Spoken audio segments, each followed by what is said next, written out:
Hi, welcome to video number 5. In this video we're going to look at rounding. Rounding is very important. People use it mentally all the time when they're dealing with money and time, how many people they're inviting to a party, all sorts of things. In 3rd grade we'll be using it mostly in topic 2 and a little bit later on.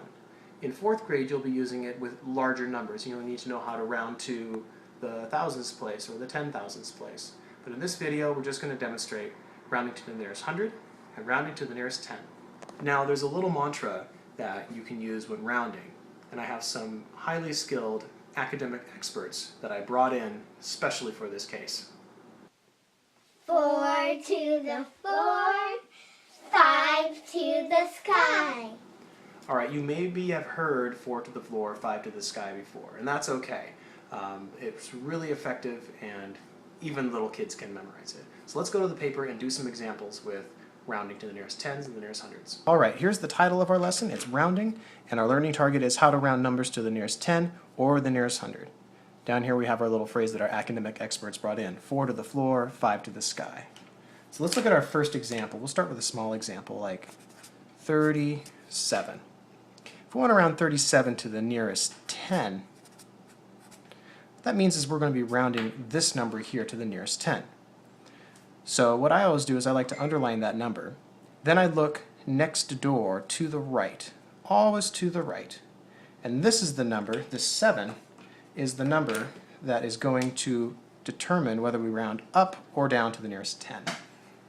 So this is a 7, it's 5 to the sky, so 5 is higher, so that means we round up. So 37 rounds up to the nearest 10, rounds to 40.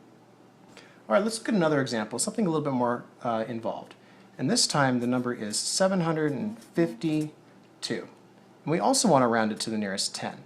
Sometimes in your problems they will underline the digit they want you to round to. Sometimes they'll just give you the directions and they'll say round to the nearest 10. So what do? It's the same thing every time. You look to the neighbor to the right. So we're at the 5, we want to round to the nearest 10. We look to the neighbor to the right, it's a 2. So 4 to the floor, 2 is less than 4. So that means this number rounds down to the nearest 10. Now this is the part that some students mess up on. So watch out, this is still in the 700s. So it's 700, that hasn't changed, and 50 even. Okay, now let's look at rounding to the nearest 100. This one's probably a little bit more straightforward. Let's say we have the number 557. Lots of 5s and 7s tonight. We want to round to the nearest 100. I'll write that over here. So for rounding to the nearest 100, it's the same procedure as rounding to the nearest 10, except this time we're looking here to the next door neighbor.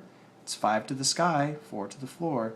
So this number doesn't round up to 560, it just rounds up to a number that's 100, which ends in 00. So this 5 rounds up to 6, and then the hundreds just fall into place, 600.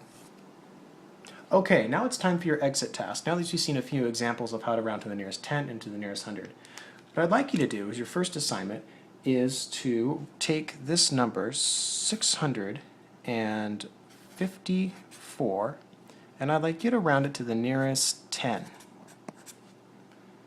What I'd also like you to do is I'd like you to take this number, 835, it's a little wild of an 8, and I'd like you to round it to the nearest 100. Please respond to the questions below the video.